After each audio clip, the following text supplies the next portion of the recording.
into very strong silence. We already see a change. Swain is not banned by Splyce. First. They banned it every game so far. I have to assume they're changing it up. There's no reason to change the order right now. Olaf, is that going to be a ban? Can find out. Of course, Olaf was an incredible pick in the hands of Jankos. Rakan remains the ban from the side of Splyce. Only the Swain ban has been dropped thus far. Trundle also being banned. G2 don't see any reason to change their strategy coming in. Okay, last ban. What's going to be? It's not going to be the Swain now after the order is changed. It is the Swain. Why would you change the order then? All right, they wanted to obviously see what G2 were banning on their side to see if anything had You're so different. eager for something to change. I thought they were going to ban the Olaf, but they gave Olaf. They stole the Tahm Kench. We got to change. Okay. And the Ryze. And the Ryze. The priority completely changing. Kasing is laughing for some reason. This is game 5, mate. Lucian, you out. I waved at him. He waved back. He seems like he's in a good mood. Don't know why he's laughing. We're going to find out shortly. Because he's playing his Tahm Kench again. Oh, what do we get now? G2, what do you do? Your Tahm Kench is gone. Alistar, so we get engaged from Wadid. Did not work in the first game of the series. It's quite some hours ago, but it didn't work for them. The Ryze takeaway is smart though. Of course, you gotta do it. Gotta lock it in. The chain CC potential on the bottom side of the map, the Alistar plus Heimer combo, if Kasing is not there, is crazy. But if Kasing is there, very difficult for them to make this combo happen. See what Splyce want to round out their first pick phase with. I feel like the AD carry pool could get pinched if they don't lock something in now. So Varus is here if they want to play Varus plus Tahm Kench. It was the combination they used yesterday in so many of the games. It was very successful in the early laning phase. But they're going for Jhin against the Heimerdinger instead. They got grenades versus the turrets on their side. A lot of changes suddenly from Splyce, except for that Swain ban that's still there. Can't let it go, can you? Aurelia also going to be banned away, though. Do not want to put perks on one of those champions. Akali already banned, so they're not quite as worried as they once were. They are killing a lot of the solo laners that PerkZ can try and snowball on. Ryze gone, Aurelia gone, and Swain gone. Swain, Akali gone as well. Okay, no jungler shown by Xerxe, but there's a Skarner available in this draft. And interesting that despite kind of mixed success with the Gragas, they do ban it away. They do really want to make sure. Okay. But yeah, I mean, Skarner ban would make sense unless G2 like, we just want to play Olaf against Skarner no matter what, because that is a good matchup. Splyce put a tough spot here. Do they take away the Aatrox one more time? LeBlanc's still up and available for perks in theory. Not a fantastic matchup, but they are going to be in the Aatrox open then. You just said it, man. Aatrox is here. We already know that the Ryze can go 2 lanes. We saw top lane Ryze in the last one, so it's not a guarantee yet where it's going. Jungle pick here would make sense, and then save last pick for Nisqy or Odoamne, depending on who gets to play the Ryze. And Skarner is still here. He is a Kayn player. He's done it before. It might not be... Okay, it's Skarner. For those who don't know, I didn't say anything or get excited. I'm a Kayn one trick, and I got really excited for 5 seconds. I'm a little disappointed, but Skarner also... I mean, it makes sense in the context of the still series. has a 100% win rate, because last game, it just wasn't picked. Oh, he's lost the game. It lost game 3. That's right. When G2 had it. Wunder top lane. Aatrox, Urgot, both available for him. He will have to blind pick it right now. If it is Urgot, you could put the Ryze top against it for Odoamne, unless they want to keep him on tanks. And my perks on Malzahar duty. All the eggs in the Hjärnan basket. And the Wunder. Ah, this is huge. Will Nisqy pick like a long-range mid lane and then put the Ryze top? Because I think they're looking at the Ryze in mid and saying, okay, we want Malzahar against Ryze specifically. Splyce could do it if they want to play Ryze top lane in this draft here. Could look for it. Zillion very nice against the Olaf. Speed up the carry they're trying to pick. Maokai going, Sion in the end actually going to the top side against the Urgot, looking for someone with a little bit more engage potential, it looks like. Okay. I thought there was a chance of some shenanigans here, but Splyce made it very clear they want to play tanks top lane. I'm not really buying this little, you know, setup now where the Sion is mid on their side. But if it is as expected with Sion top, obviously Sion is probably the strongest tank in lane, which is what you want against the Urgot. But that bot lane with Tahm Kench, Heimer against each other is going to be super interesting. We actually jumped out of it right now to the players. I'm just going to see if there's a swap going on. Odoamne has picked up the Sion now, and it is Ryze mid lane for Nisqy. Trying to bait that last second nullifying orb, potentially. Deficio. Last time PerkZ played this Malzahar was 2016. He's 3-0 all-time on the champion. And last time he played it, I assume his bot lane was Sven and Mithy. Just say I would yes. also assume so, yes. At this point. Yes. And that is suddenly a bot lane you know will be a huge threat in the late game. So Malzahar combined with that, it is a great setup. Now it's a Heimerdinger in the bottom lane. All right, Deficio. Well, Medic is backstage to get Splyce's strategic coach Duke's take on this series deciding match.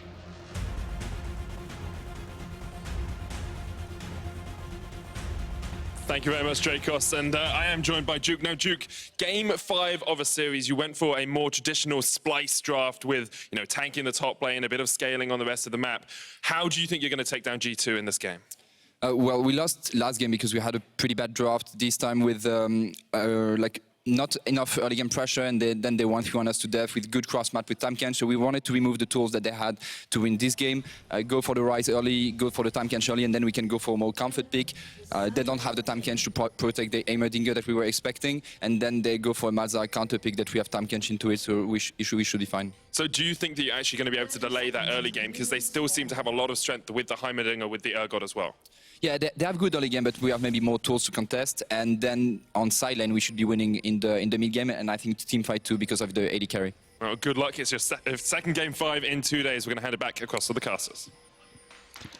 Thank you very much, Medic. Game 5 here, G2 and Splyce, everything on the line for both of these teams. Splyce trying to take away what made G2 so comfortable in the previous game, and of course relying once again on Kobbe in the late game to come through as the AD carry to help carry the team. Yeah, and obviously the 1-3-1 setup with Tahm Kench, as Duke mentioned, is fantastic and what we highlighted during the game. But obviously the biggest thing for G2 was the fact they could snowball early with Olaf. That tool is still there for Jankos.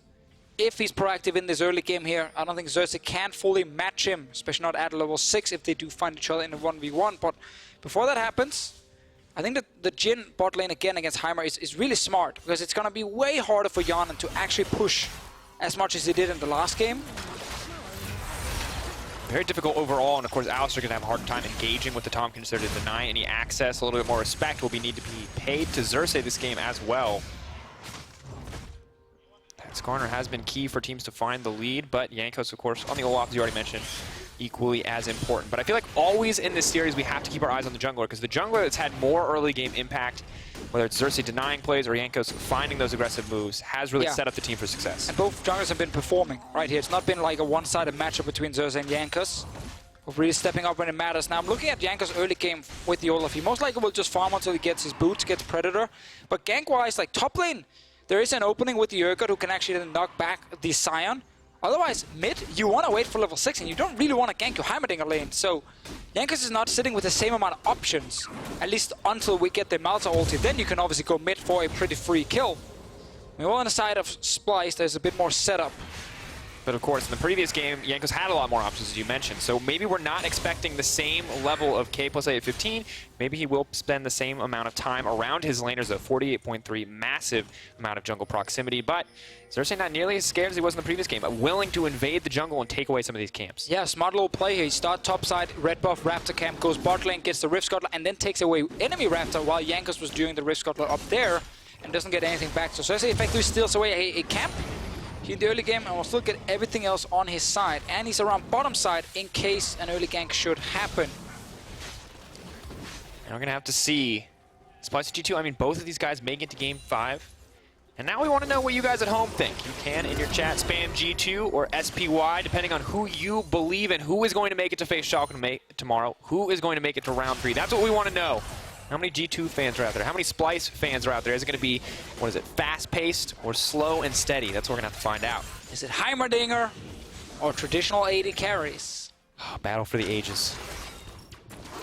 Hjärnan, oh, gets a bit of poke. Sadly, the turret did not actually hit Kobbe right after that.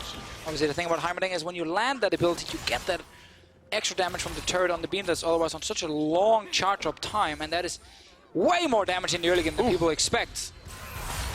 The G2 army out in force after last game. They're, give it time, give it time. This is also a lot right now spamming G2. People believe, man. Those jerseys are sold out. There's a lot of G2 faithful out there in the world. I mean, it's true. And again, a lot of people expect the G2 organization to fight all the way towards the 3rd round and potentially get the spot towards Worlds. Again, Schalke is waiting tomorrow in that final game, and they are many people's favorites to make it to Worlds, seeing as they have been able to watch 10 games of Splyce If they make it, they've shown everything. Or 5 games of G2, a lot has been laid down by both. I mean, the Heimerdinger has come out. We have to assume that that was the last trick in the bag of tricks from G2. That's a pretty good one. Have to hope that it carries them through here in Game 5. You saw a G2 favored vote just slightly there at the end. Splyce fans are also doing their best to match here across the board. And again, it shows really how close the series has actually been. And if you ask me in 20 minutes, if it's dead even, I start going more and more towards Splyce, saying, okay, this is where they're going to do well, because G2 will make mistakes in the late game. They do overextend, and if they don't get that 1-3-1 lead they had in the last game, they don't look as clean. But I gotta say, when they get the advantage, like the last one, that was some good macro. They were so quick around the map. It was almost a perfect game they played. Oh, the Scuttle? Oh, Scuttle. I always forget the Scuttle just doesn't reset. Yeah. Go. Just take him away. Dumb. Well played by Kasing, and actually the jungle lead here just continues to grow for Xerxe. He's going to get level 6 well ahead of the Olaf at this point in the game. And as we mentioned, there's not really a lane for Jankos to gank, or maybe top lane. So it's been a much slower early game on his side. You will find Xerxe in here who's killing his control ward, but he's not able to gank anything. PerkZ level 6, it's here now. So be careful, Xerxe. If you go towards the mid lane, you most likely will die in a 2v2. Question becomes, level 6s in the solo lanes, as you mentioned, Olaf level 6 on the horizon. Who actually makes the first move here? Will Xerxe use this Skarner to try to shut down the opposition? PerkZ continuing to just kind of threaten on the back, but doesn't actually have any abilities to deny Ryze from backing. Yeah, I think the first move is G2. It's around the solo lanes. They're pushing top lane with the Urgot. They have kill pressure, ignite, ulti on Odoamne. We just need Jankos or PerkZ to go to that lane, and they can either force Odoamne back or just straight up kill him. But right now, Jankos is just going back. He's going to get full mana. So this is level 6 also here now. So we get some big moments. Didn't actually skill his ulti yet. Assume he's going to do it soon. Interestingly enough, actually giving up a wave on the bottom side for Splyce, so they are still succumbing to this early game Heimerdinger pressure. Of course, Kobbe with no TP means that Hjärnan just retains control over the bottom side. Lost Chapter also coming through is huge, as it means he can pretty much sustain this push indefinitely. I mean, the goal for Kobbe is just like kill the turrets every time with grenades, keep the wave at your turret, but don't allow the Heimerdinger to actually hit it. And then just wait. Just keep scaling on the Jhin here. PerkZ now, we talked about this around top side. This is the play we want to see, because there's a real opportunity that it can actually kill Odoamne, but Xerxe is reading it. Nisqy's here too. Nisqy has to be careful though, he's the one who's isolated. Xerxe now coming in. Oh, the ulti! Now PerkZ suppressed and knocked up. Is it going to be enough damage to lock this one up? PerkZ now trying to get out of there. Is going to try to lay down a little bit more damage, but I don't think it's going to be enough. Now pulling back, disaster strikes for G2. Jankos flashing out to safety. Nisqy, is he going to burn a flash as well? But there's a fight on the bottom side. Kobbe could be in trouble. That heal is coming in clutch here. They want to take out Wadid, and they're going to get 1. Can they get 2? Level 6 comes in from Hjärnan. The mega turret down. Kasing now in trouble. Oh, but he's missing it! Pulling back. He has this zone of control. As long as they don't go near this tower, they're probably fine on the side of Splyce. Can he get a little bit more? But Jankos is coming down. Oh, but Jankos is low! Healing up. This might be enough. He uses the ult. He's going in this one. 2. Fire back. What a start to the game. Top lane, it's a kill on to PerkZ. He didn't get to do anything. Great answer from Splyce towards the aggressive move near the top lane. But bot lane, 2v2 fights. First, it's Splyce getting the kill, but in the big turret, they can't get close, and Jankos gets to run down and actually kill them. Ooh, Xerxe stayed too long. PerkZ still has ult. Point click him. Where's it going to be? Or did it get canceled? No, he still has it. He doesn't use it. What? Must. Okay. Okay. All right. Our button didn't work. Our button didn't work. Did he accidentally push T? That's what we'll find out shortly, folks. Game 5, pause, bit of an awkward scenario. We will get the official. Could be something else as well, but we're kind of suspecting that it's the R button. It feels like it could only be one thing right there, but of course we're going to wait. And here, holy moly, I did not expect, first of all, that we were going to get 2v2 kills. No. In this series. That's already crazy. But it happened. So I have a pitch for you. We're all sitting here talking about Splyce, take it slow, take it late game. What if Splyce backstage said, you know what? Let's just fight him. Let's just go. Let's just match him 2v2. Let's just kill him. I mean, Xerxe read the situation when he was topside. Again, I said this early in the series, and I think he's really good at doing this. Like, he kind of knows when the enemy team wants to go for the play near his top laner, and then he recalls and he goes top lane straight away from base. And he was sitting there waiting for this. And after G2 didn't fully commit early because they couldn't to the tower dive, PerkZ just got caught out, and he died very quickly. Nisqy also ulting in, so that was great from Splyce. And also to kill bot side, but sadly for them, because they couldn't get near the turret, they couldn't get back to their own tower, and had to run up the river, where this random Olaf, who's been fighting top lane, has run from top to bot. Think about how many things had to come together to make that play happen, those series of plays. That level 6 perfectly coming through from Hjärnan as creeps die mid-fight. Actually, I wonder if Wadid hadn't died and that creep died, would he have gotten level 6? Or because he had split the XP or didn't have to split the XP, did he get level 6? Well, Kobbe still got the kill down bot lane. He's on BF sword, but he's down 15 CS at the moment. But in mid lane, Nisqy is almost 15 CS ahead of PerkZ. So the lanes are kind of trading who's actually ahead. It's Kobbe behind bot side, but Nisqy ahead in the mid lane. And obviously right here before the pause, we thought there was a free kill for G2. PerkZ was sitting right in front of a Skarner. Skarner had no flash, but Wadid didn't actually show up. So we have to wait and see exactly what happened for PerkZ, but pause came in instantly after. Yeah, interesting. League officials are investigating. It is a game bug. So we will find out. We'll give you more context shortly once we know exactly what is going down, exactly what the league officials are investigating. Don't want to speculate too much. We can obviously say, hey, we're pretty sure it's Malzahar ult, but until anything is actually confirmed, we don't want you guys to be like, ooh. All right, it is a bug on Malzahar's ultimate, confirming 100%. It's what league ops are investigating right now. Watching back, checking, investigating, seeing what's going on. Medius and VODS are back there right now. Well, then we're definitely not going to solve the case. Well, for this game here, the fact that Splyce actually managed to now get off to a good start is really huge in the context of the entire series. Game 2 and Game 4 were so heavily in G2's favor, and it all started with early game snowballing. And then they simply just like, they finished the game too quick. Splyce end up losing every single lane, and they have to try and stall past 30 minutes, and they never get there in time, and then the game is over. Especially the last one was super, super one-sided. So the fact that picking up early kills here is a massive deal for the team, because they have shown to be the better late game team in this series. Well, Deficio, as league officials investigate, we are going to toss it back to Xerxe in the analyst desk for a little bit more. Thank you very much, guys. I know no one is more disappointed than us as well that there is a bug in this really instrumental Game 5 and that there is a pause or a possible bug, rather. But we need to get to the bottom of this to make sure that we get to the right result. And this is why we are taking a little bit of an extended pause.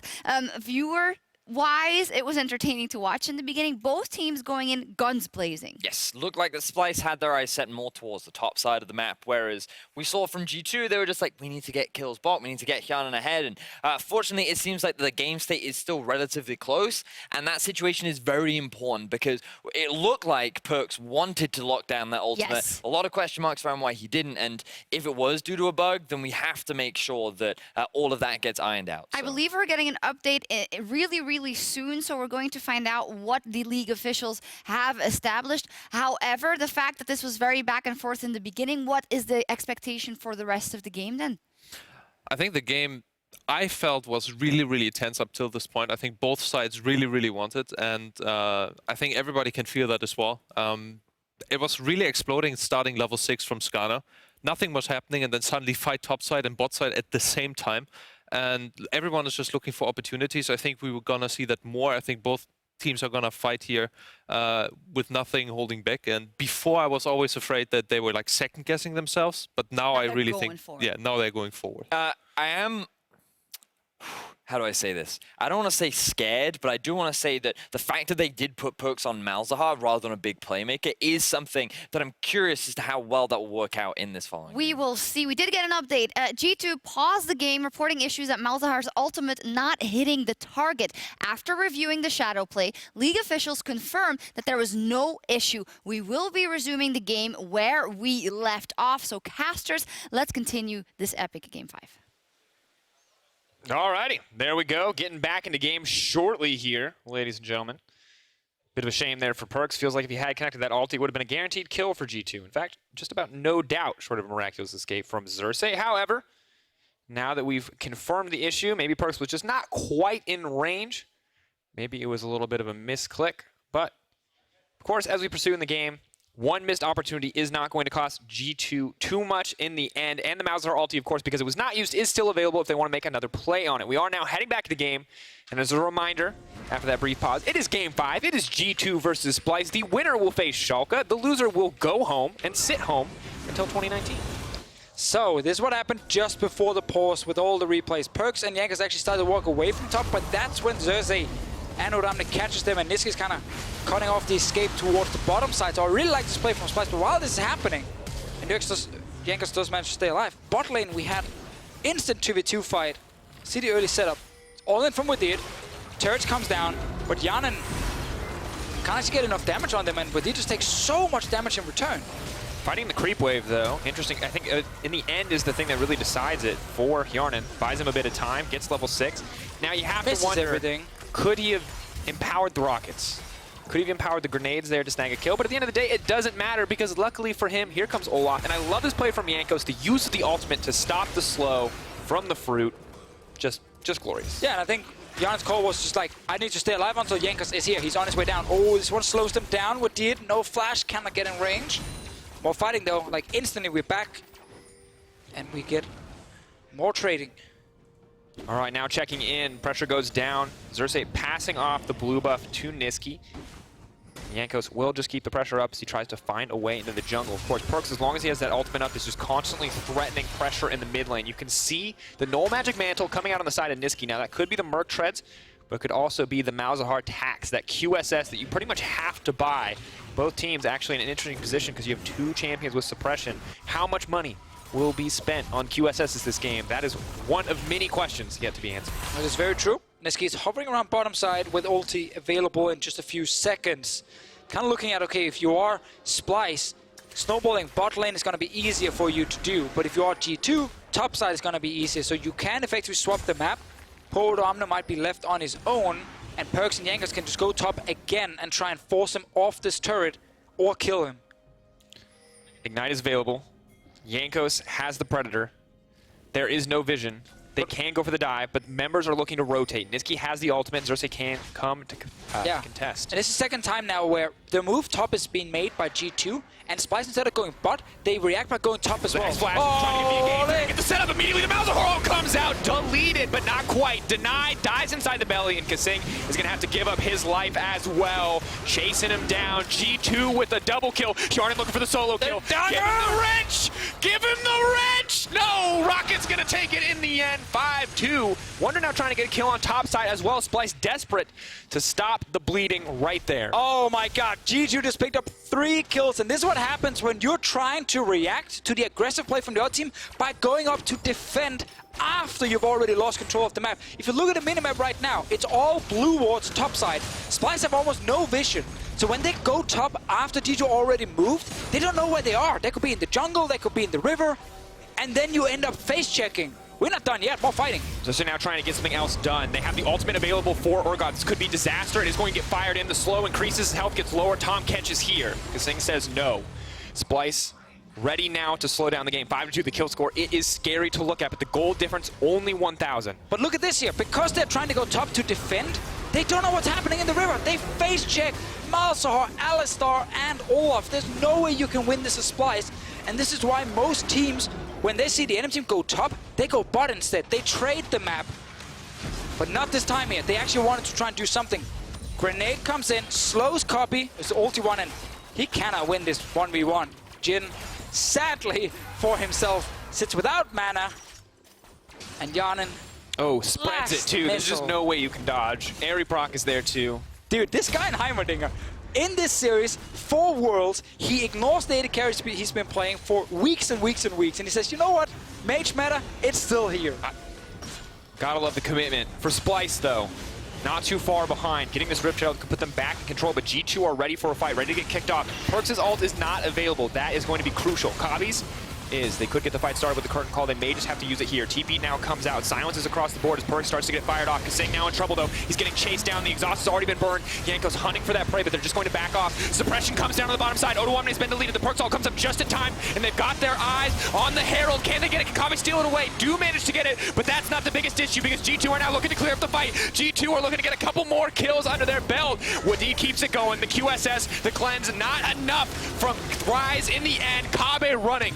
Oh! he gets the stun! Now, can he get it? The stun does connect. Kasing is going to get taken out in the end. Double kill for G2. Immediate 2K gold lead. Herald to back it up. They get everything. Splyce are trying in Game 5 to actually fight against G2 in the first 20 minutes, and it's not working. G2 eSports have full control top side of the map. They take the big team fight around the Herald, and all of Splyce are completely split. 2 members top side, 3 members bot, and they just got picked off left and right. There's a reason why G2 do well when it's a fast early game, and we're seeing it here. Splyce are trying to match them. But that's not their game. It's not their style. Look at this. Look how split they are. 2 members top, 3 bot side. They can never get in range of Wadid or PerkZ before Odoamne oversteps and gets ulted. Barely any damage has actually been returned onto G2, and the dual lane from Splyce have been zoned away. Ulti gets interrupted by Hjärnan. No way for Splyce to actually win this fight. They're completely split up.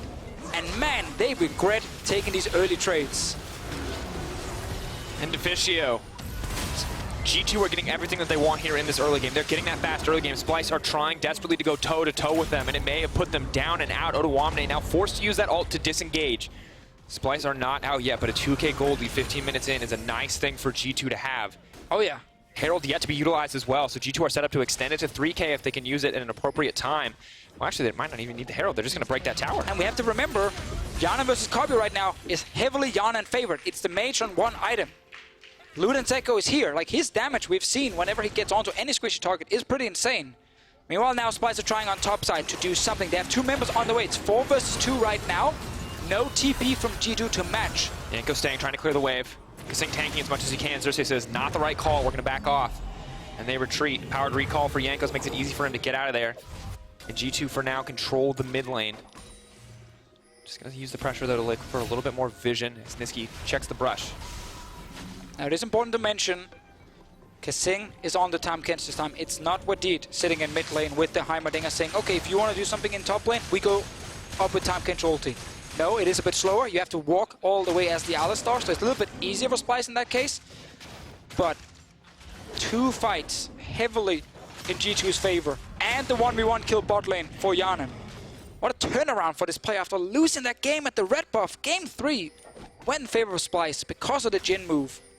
And then you turn it around by playing Heimerdinger twice. I think if you tell G2 you're going to give him 1 step backwards and 2 steps forwards, I think they'll take that exchange. Xerxe now running forward. He's going to get ultied up here. Tahm Kench on the way in, trying to buy as much time as he can on the side of PerkZ, but they know that he's dead. He is getting picked off here in the end. Well played by Splyce. Yeah, and we just talked about how it's important that it's Kasing on the Tahm Kench, so you're the one doing this instead of Wadid. Mid lane, the turret will go down now. It's 4 members of G2 around it, plus the Rift Herald. But Splyce get a kill top. Can they also trade for turret? Jhin takes quite some time when it comes to killing a turret, and we might see 2 drop in the mid lane. Herald is there, Jankos they is can there, dive Wunder is there, Nisqy, as you mentioned, threatening to get dived. Wadid is looking for that Tahm Kench. They want to get it started. Odoamne trying to bully him off. It's not going to happen. Wadid's still waiting in the brush. Going to knock him back and punch him into the team. He can't save himself. He's going to get knocked back almost immediately. Will they use the ulti for it on the Urgot? Yeah! Oh, yeah.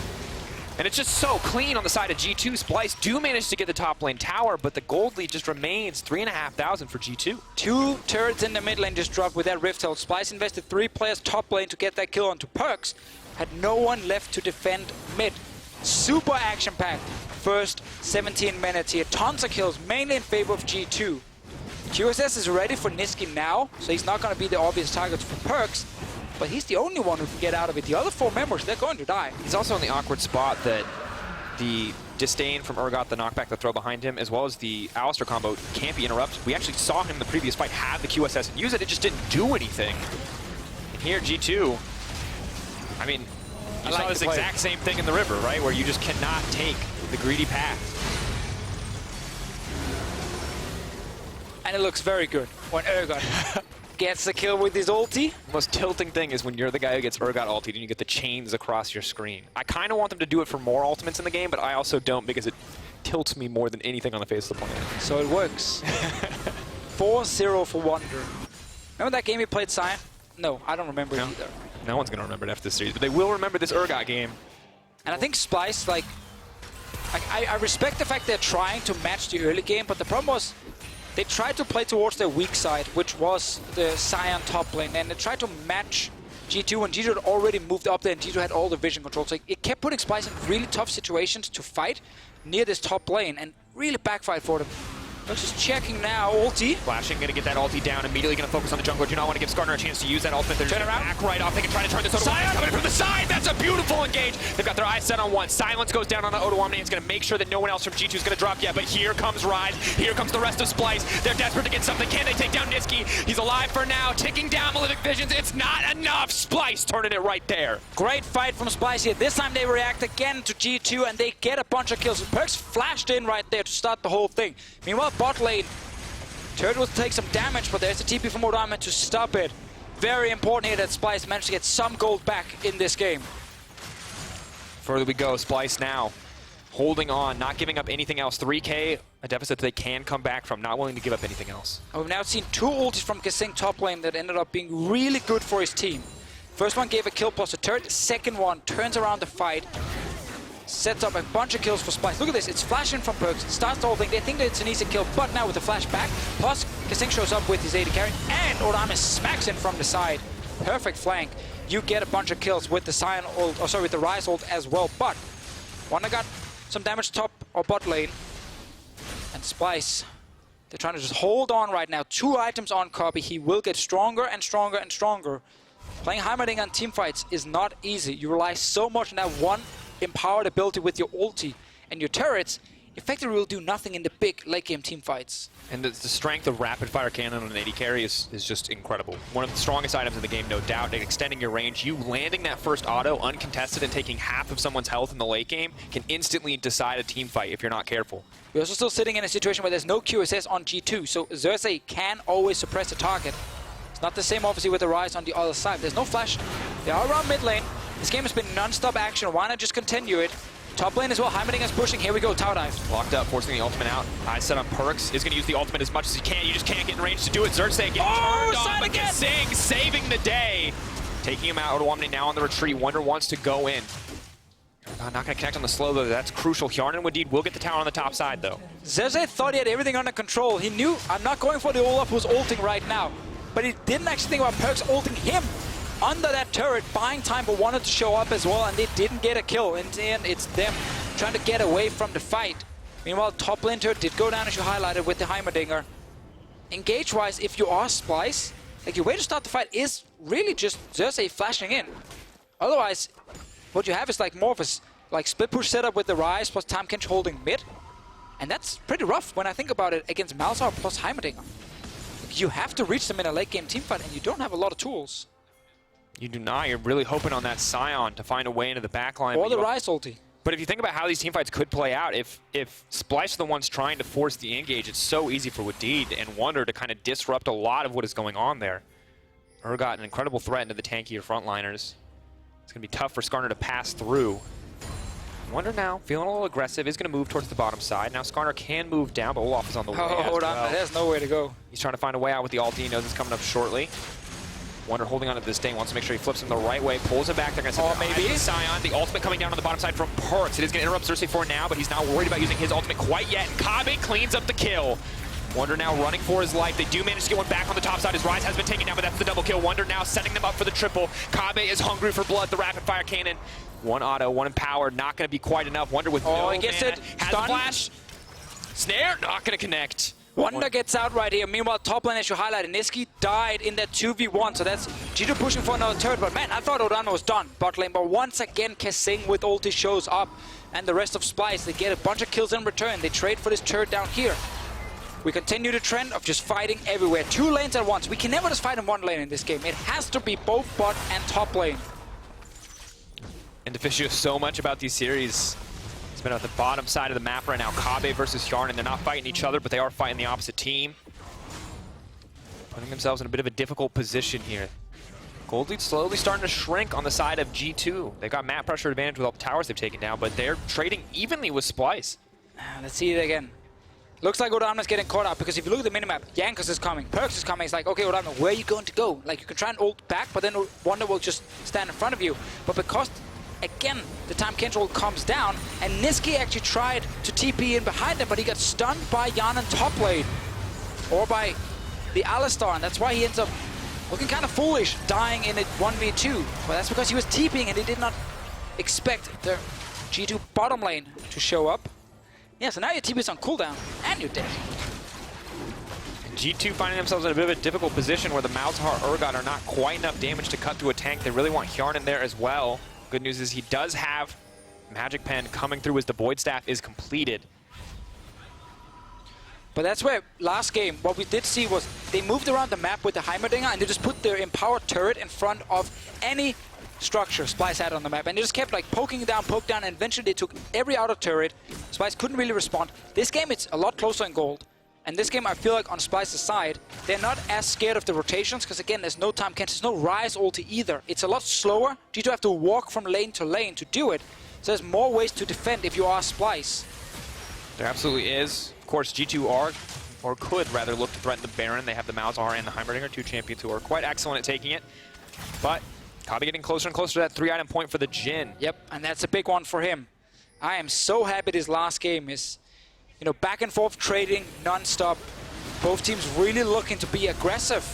Baron is being started now. It's dropping very quick with the Heimerdinger. Towers are going to keep the Baron aggro, though, for now. If G2 want to start it up again, they're just backing off. Wunder showing his hand a little bit when he used Disdain, or rather Purge. Remember, the engage from Splyce is mainly that flash ult from Xerxe or Odoamne's ult himself. PerkZ playing with fire there, does get the silence down on 2 members, buys a bit of time, but Splyce have priority access to the mid lane. Two are nice! Kobbe, they want to take him down! Tahm Kench just saved the day. They're looking to reset the fight. They've now pulled PerkZ back to the team. The ulti has been canceled. PerkZ is deleted immediately. The Urgot, though, getting the fear. If they take out the tank here, it will turn the fight in their favor. Kobbe doing what he can to disengage. Wadid has been picked off, has been taken out. Odoamne is buying enough time. Is the stun enough? Hjärnan goes golden. The tower connects. It's such a close fight. The zombie is there. The curtain call. This is the end for G2. Jankos gets taken down. Wunder next on the list, but the damage from the Urgot is enough to turn it. 2 shots, pulling back, both sides backing off, neither one with a greater advantage, but Splyce Oh the fight. man, what a fight! It all started with Splyce pushing down the mid lane, and G2 find this sick engage from Wadid. Look at the start here. They see Jhin standing and trying to hit the turret. Kobbe, he thinks he's safe because he's far away from the fight, but he taxis onto the minion, flash Q, gets the AD carry, forces the early devour. Notice Xerxe, however, gets onto PerkZ with the flash. PerkZ cannot ult or keep the ulti going, and now it's a 1-for-1 trade. Odoamne gets out, and G2 have lost their mid laner, while the 2 carries, Kobbe and Nisqy, are still full HP until this point. So much damage from their side, and they get Hjärnan in the hourglass into then a great ulti setup. Oh man, that ult from Xerxe was so key to stop Malzahar ulti. And then Kobbe and Nisqy just stayed alive the entire fight. I mean, the fight, when Odoamne made it out and landed that knockup, I thought the fight was over, but shout out to Hjärnan for landing clutch skills onto both the carries. What? That's a misclick. He doesn't love the minion that much, he just wants to keep it alive. All right, bit of a misclick there from Kasing, kind of deflating things just a little bit, but of course both teams on the precipice. G2 with the gold advantage, but you saw that fight. It does not seem quite as G2 favored as the gold might indicate. And that last fight was without IH on the Jhin. It's here now. Would have killed the Urgot, obviously, with the last shot. So Kobbe is even stronger for the next fight. G2, they were starting Baron with the Heimerdinger. We saw the damage they could do, but Splyce just pushed mid. They said, you know what, if you're going Baron, we're going mid. We're going to force you to come in here and fight us. And there's no flash on Wadid this time. It's much harder for him to reach the backline, despite the great play from before. Looking for a little bit more here. Splyce determined to take down this tier 1 tower. G2 not in a position to respond as Malzahar is responsible for clearing out the side waves. Will go down in the end. Start to even up the gold back in favor of Splyce. We're getting later and later in the game. Odoamne, the focus for now, forces out the Tahm Kench Devour. But as we get later, we get more and more into the Splyce territory. The tanky front line they built up for themselves, more and more relevant. And it's just pure team fighting at this point here. G2 do not have the same 1-3-1 comp as last game. So they have to just try and play around mid and top for the Baron setup. Meanwhile, Splyce, what they do have Nisqy who can split push. But whenever he will go to side lane, Baron is going to get started by G2 and he's forced to return and fight them. So it's just 5 versus 5. Whoever wins the big one into a Baron most likely runs away with the game and will then face Schalke tomorrow. Until that happens, however, it is dead even between the teams. Kobbe, however, he's gotten his items. But Urgot is actually 6-0 right now and he's starting to get a lot of tankiness. TP coming in. Oh, they're checking. Odoamne needs to be the one face checking. They have Devour. 20 seconds before it comes back up. Wadid looking for the cheeky play. Control ward goes in. PerkZ find a bit of time. Nisqy pushing on the bottom side. His TP is available. He can come. They can just try to bait it down the side of G2 if they want to play it slow. Again, remember, Hjärnan can start the Baron with the Heimerdinger. He doesn't need the entire team with him. Look, they're moving in with PerkZ as well. They can start it here, force the TP from Nisqy. Two members. Kasing knows something's up. They need to move forward if they want to watch it. 11k health dropping. G2 can clear this one out very quickly. 8k dropping. Hero moment for Xerxe if he can move into the pit to snipe this one out. Do they just take the fight? 5k. The towers are keeping it aggro. 2k and dropping. It's crucial that they get the Baron. They cannot de-aggro it. They have to fight for it. And they get it in the end. The smite from Wunder. Finally coming through the suppression. The fear. The fight for G2 as they cut down Splyce where they stand. Contest our Baron. Not today, say G2. First, G2 wanted to force the TP, then they saw the TP and realized, wait, we can finish the Baron. Wadid knocked Xerxe away, so he didn't get into the pit. They locked down the objective, and then they take the fight right after. Splyce, they felt okay after the last big team fight. They felt in control. They could win the next one with Jhin on 3 items. But as they rush into that Baron, there are minions and cannons everywhere. And they end up getting picked off one by one. Look at the setup here. They want the TP from Nisqy. Then they can decide, do we want to fight, do we want to back away, or do we want to finish Baron? They have 3 options right here. They decide, because of all the turrets and minions, to finish Baron, knock the Skarner away with the Alistar, so he cannot get in the pit in time, finish the Baron, and then the fight starts right after, and the Sion is too far in. Kasing cannot get in position to devour, and everyone just dies left and right because they went in one by one to try and interrupt it. G2 eSports, they get the Baron. They have the Heimerdinger right now to siege with. And we're still waiting for that next ulti from PerkZ against only 2 QSSs on the side of Splyce. So he can go for Skarner, he can go for Jhin. Problem is, of course, Kasing with the Devour right next to him. And G2 still have to be careful. They have the Baron, absolutely, but they misstep. Kobbe is incredibly strong. 3.5 items. Difficult for them to cut through this front line on G2. Hjärnan is now here. This is the man to keep your eyes on. The towers being set up, the slow siege being set up. No splitting. Grouping is 5 here for G2. They're ready to take the fight. Odoamne gonna look for the knock-up. Not gonna have enough time to channel. Buying a bit more time. Tower does drop. Keep it going thus far. We'll secure the first inhib. That's okay if you're Splyce. You can lose 1 inhib here with this Baron. You must be able to stall the rest. Top lane is fine. That is just a massive wave pushing for you. Mid lane is where you're defending next. But as we mentioned before, especially with Heimerdinger, the siege is really scary. Because he can constantly threaten the grenades, and if he actually lands 1 grenade onto you and you get stunned right there, you might just instantly get bursted down. And I just want to confirm, I had something checked, we're going to hold that thought. Fight starts to break out, a lot of damage does go down. Wunder now knocking through. So many minions and voidlings, everything. G2 gets another one. They're just brute forcing their way into the base. Another one broken down, and Splyce, they have to be insanely confident to go over this fight, because if Urgot makes his way into the back line, things are going to be disastrous, and you cannot engage on Hjärnan, you can't engage on the Heimerdinger.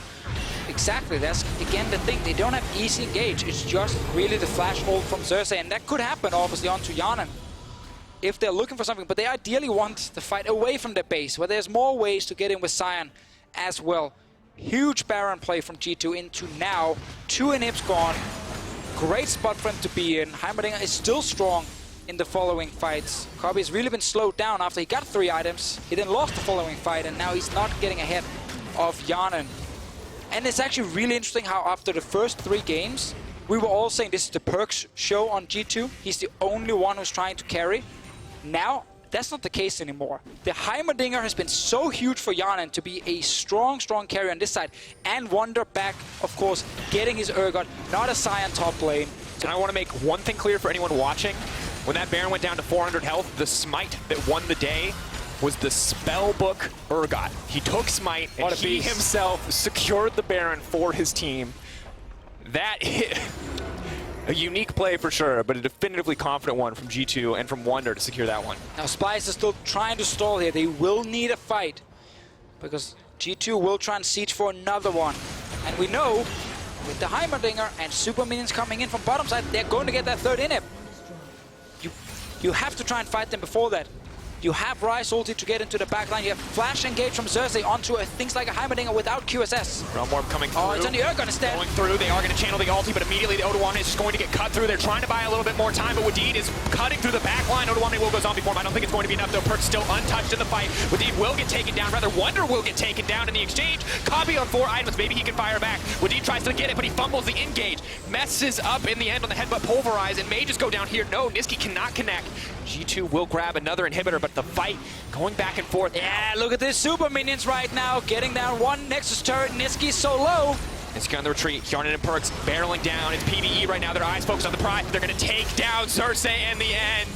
Here we go, folks. Game 5, G2, they wanted it. They wanted it bad. The underdog story for Splyce. Not nearly enough for them to find the win in the end. And here in Game 5, a grand showing of confidence from G2 as they move on to face Schalke in the final round. And what a best of 5. So many stories within the 5 games itself.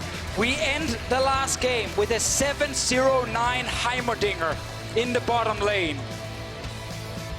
Big turnaround from Hjärnan. And that last fight, Splyce had to do it. They had to try and go for it, but they end up ulting the Urgot. He never dies, he's so tanky. And this last game had so many fights, so much action. Way more than I thought. Splyce were trying to match the early game of G2.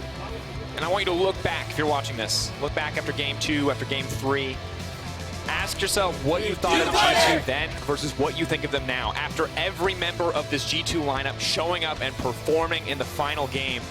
Everyone getting their time in the spotlight for what was a PerkZ show for the first few games. Very, very true, but a team performance in the last 2 games that they ended up winning. They stepped away from split push in the last one and said, this is all about team fighting now. Splyce said, yo, you know what? It's all about team fighting. We are ready for this one. What a series, 5 full games, and now if you're G2, you're not done.